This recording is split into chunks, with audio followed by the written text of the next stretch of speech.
coming, revolution's coming, yes it's coming, revolution's coming, yes it's coming, revolution's coming, yeah it's coming, revolution's coming, yes it's coming, revolution's coming, yes it's coming, revolution's coming, yeah it's coming, revolution's coming, yes it's coming, revolution's coming, yes it's coming, revolution's coming, yeah it's coming, revolution's coming, yes it's coming, revolution's coming, yes it's coming, revolution's coming, yeah it's coming, revolution's coming, yes it's coming, revolution's coming, yes it's coming, revolution's coming, yeah it's coming, revolution's coming, yes it's coming, revolution's coming, yes it's coming, revolution's coming, yeah it's coming, revolution's coming, yes it's coming, revolution's coming, yes it's coming, revolution's coming, yeah it's coming.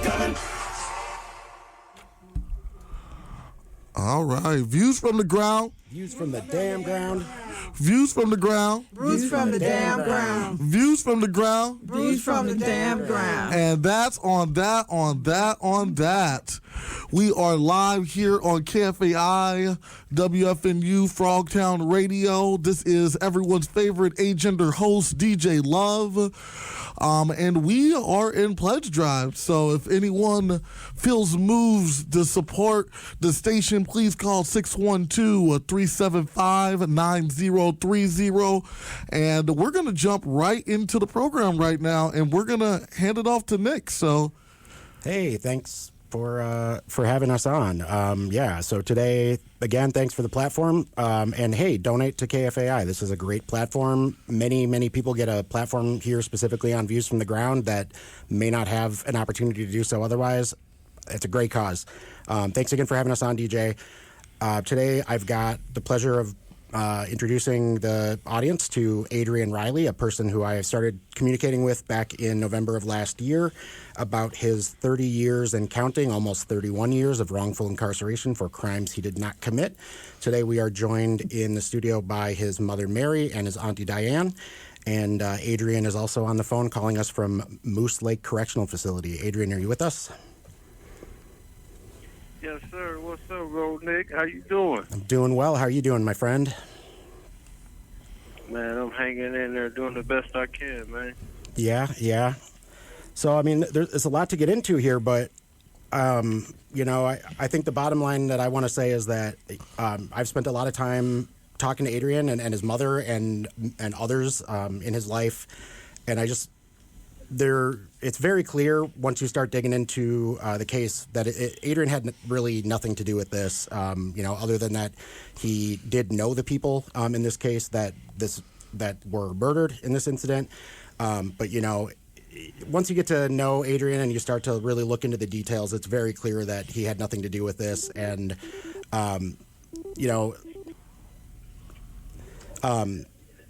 basically what we're on here to do is just kind of let Adrian kind of introduce himself. We're going to talk a little bit about sort of the circumstances that led him to be where he is today. And then we are also excited to announce that Adrian has a clemency hearing after 30 years of incarceration. He's been fighting for his freedom for over 30 years and has a clemency hearing in front of the Clemency Review Committee next Friday, April 3rd at 9:30 a.m.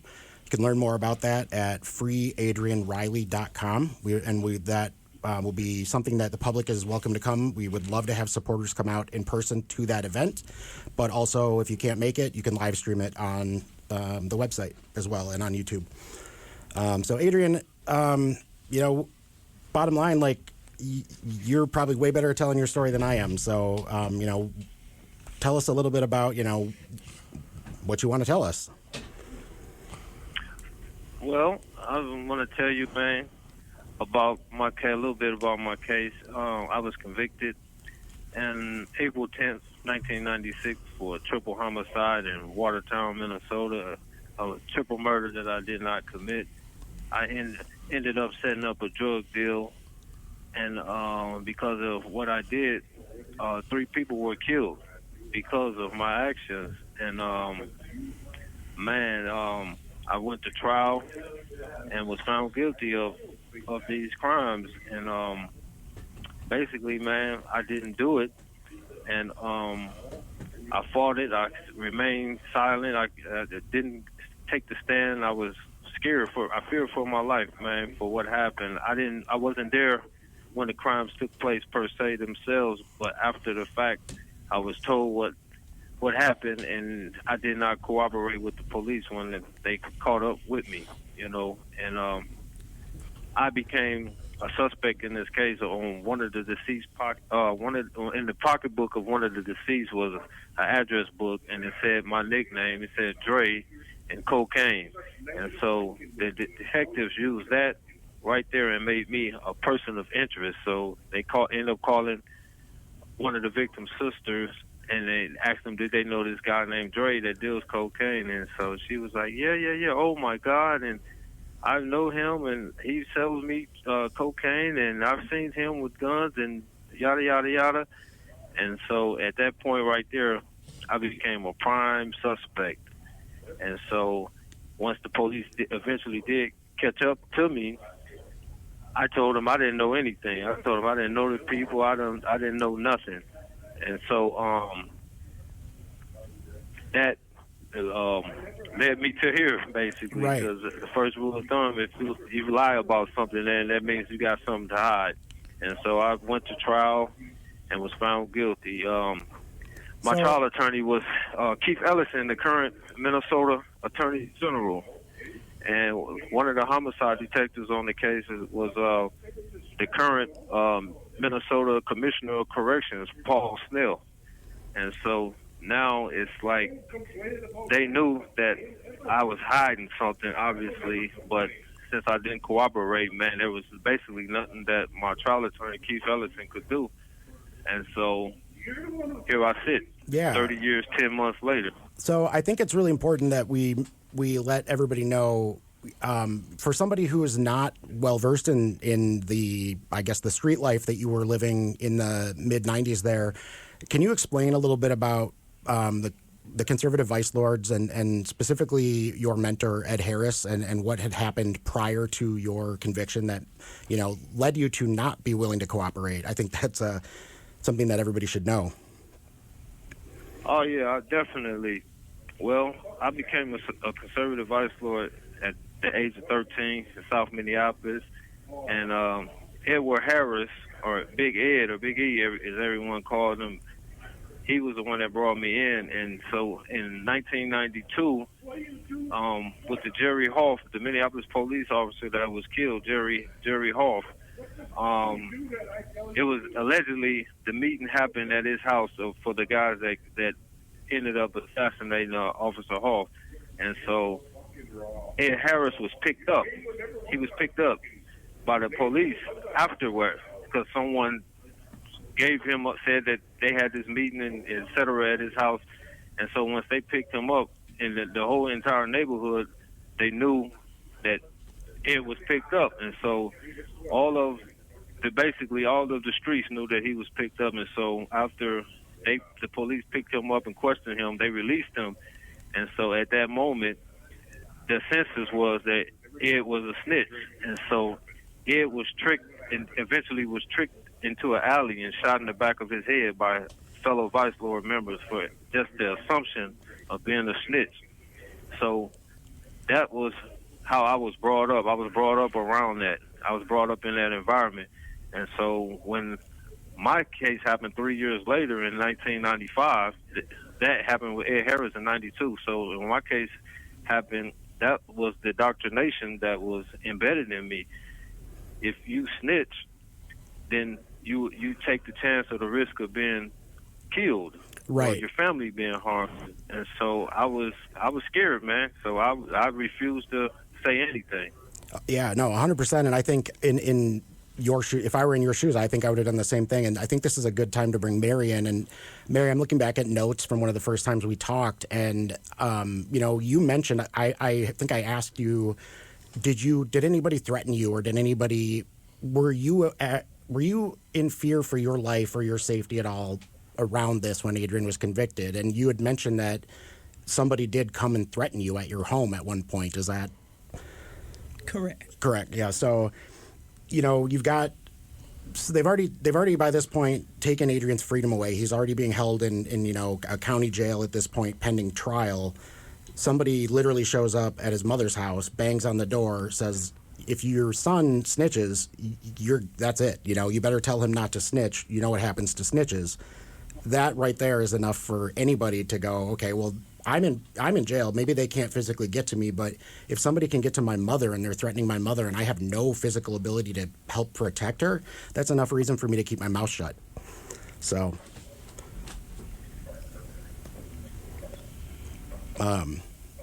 yeah. So obviously, good reasons not to cooperate, in my opinion. Yeah, it happens, man. You know, that's just a part of the street life, man. You dig what I'm saying? So you make a choice, man. You make a cognitive decision, man, when you're out there, you know what I mean, in those streets, man, doing what you're doing.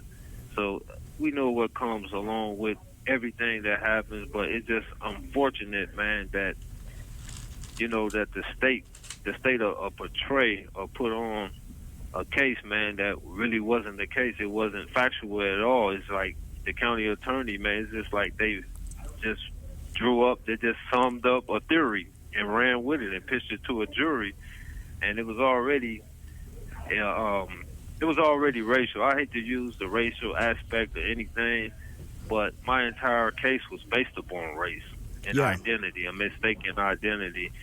One of the key factors in the case was a lady said, I won't use the lady's name, but you can read it in the trial script and the case number, my first appellate case number with the Minnesota Supreme Court, case number C8. You have 1 minute remaining. Minnesota Supreme Court case number C8-96-1394. It tells you in there in the narrative about a witness said a black man pulled her over in the town of Oroner, I think. That's like by Minnetonka out that way, and asked for directions back to the city in a blue Beretta. And so the day that was in question when all of this happened, the car that I drove out there in, and when I went back to Minneapolis I was in a red Ford F-150 that I rented from someone. You know what I mean? Yeah. So they took that and ran with it. You know what I mean? They took all of these little snippets and et cetera and ran with it and pitched it to a jury.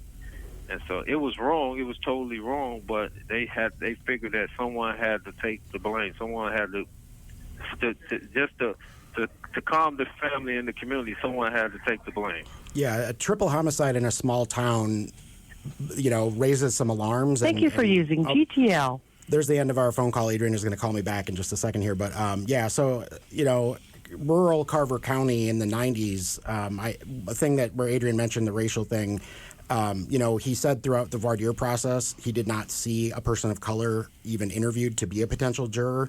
That's gonna sway things. I mean, that's gonna sway things today. It's definitely gonna sway things in the middle of like a crack epidemic in the 90s. But yes, I'll be right back. And so can you tell us, because you know Adrian has been locked up since 1995. Correct. And just tell us, how has that impacted your family? Oh, that have impacted me very, very, extremely hard. I kind of like struggle a little bit about my son being away from home. But like Nick was saying about... At the Minnesota Department of Corrections. About Adrian, I would like to introduce myself. Good evening. My name is Mary Riley. I am Adrian Riley's mom.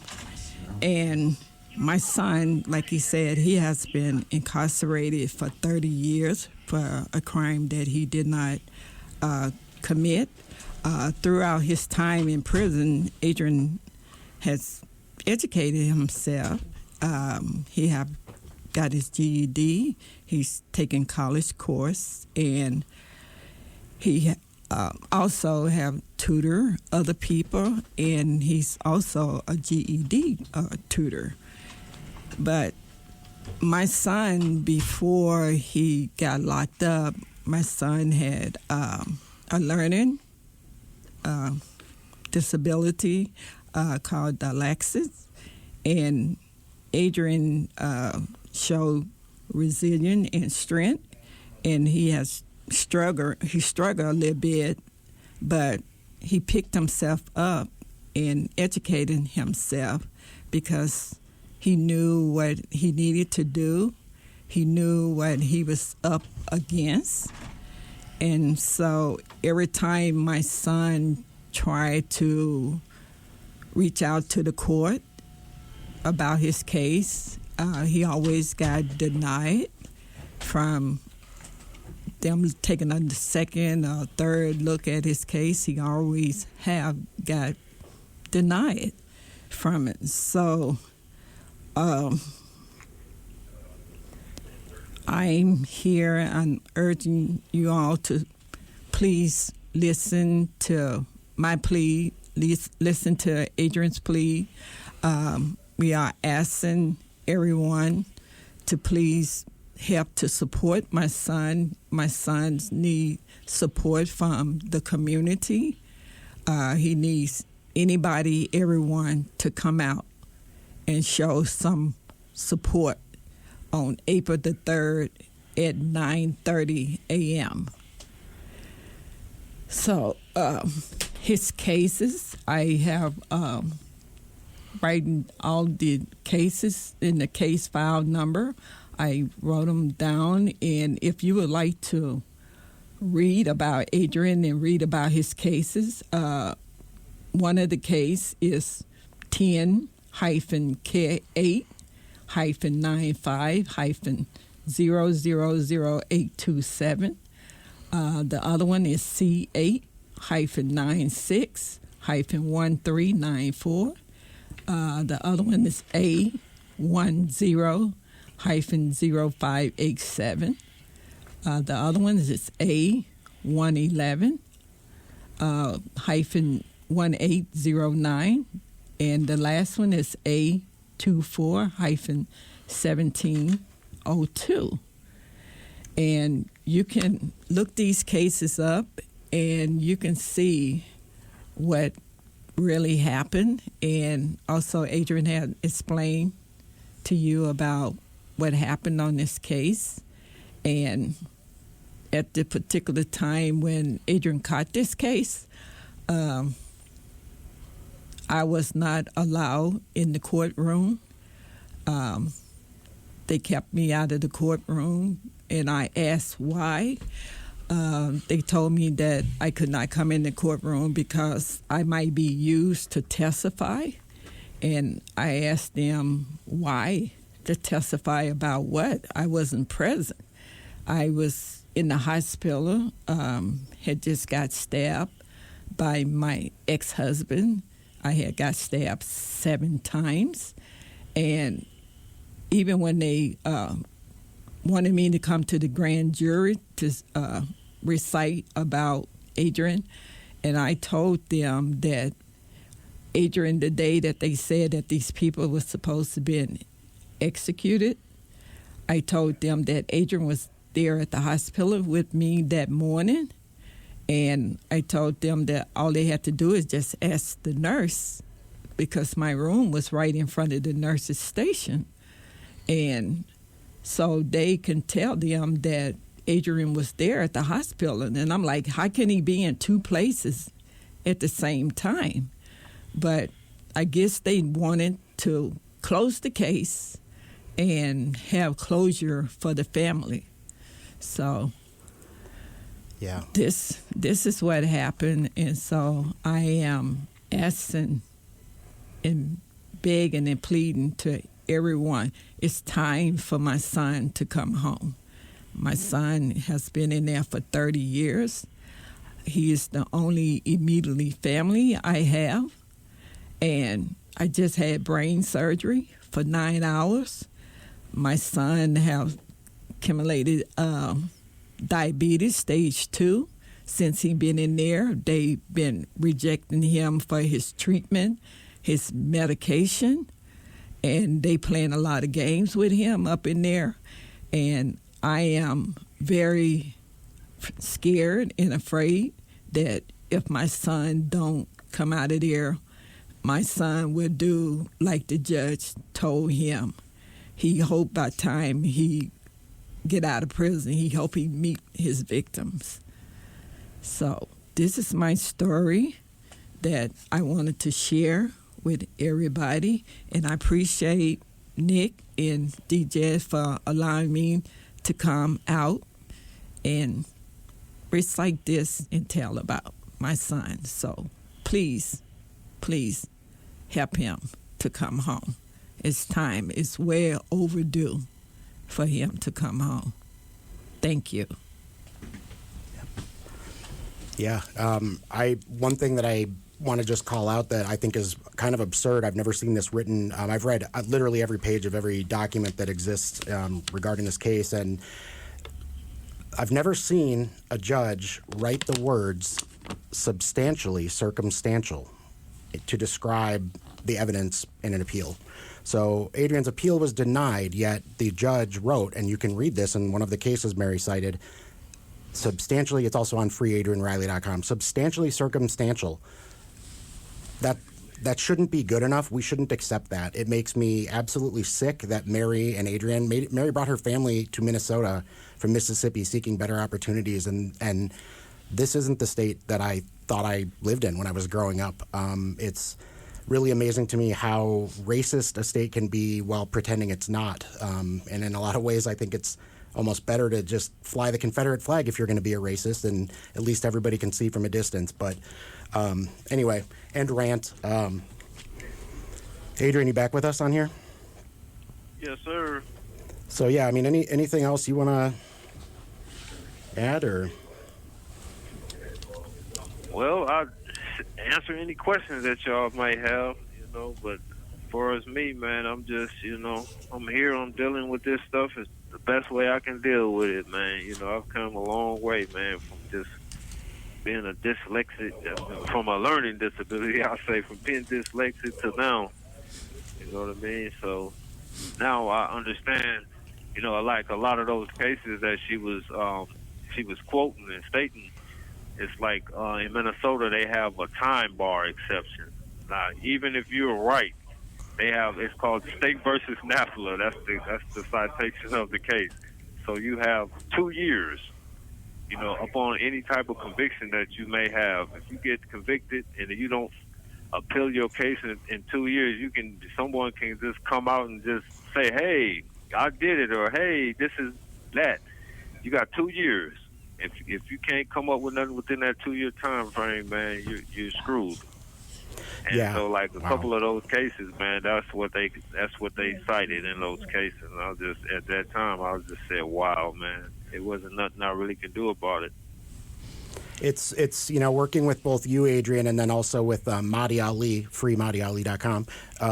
Working with both of you, I'm shocked by the similarities between the cases, and I'm shocked by the fact that there are documents out there. There are, in Mahdi's case, there's recanted testimony. In your case, there's stuff like substantially circumstantial and things like that. Like every sign can point to this person is innocent. We got the wrong person, but it still can take you literally decades to try to get out of there. And for sure, it's you inspire me in a lot of ways because you've been fighting a very challenging fight, and with obviously the support of your mother. I mean, you two are people that I look to as like, this is what family's all about, and I'm amazed by how strong you two are and how strong you seem to both be each other's rock in a way that I can't imagine having this separation for this long and maintaining this strong of a relationship. And just I'm just so impressed by how you two have just like supported each other through all this. So. Oh yeah. And I would like to also add to my story about my son, his freedom.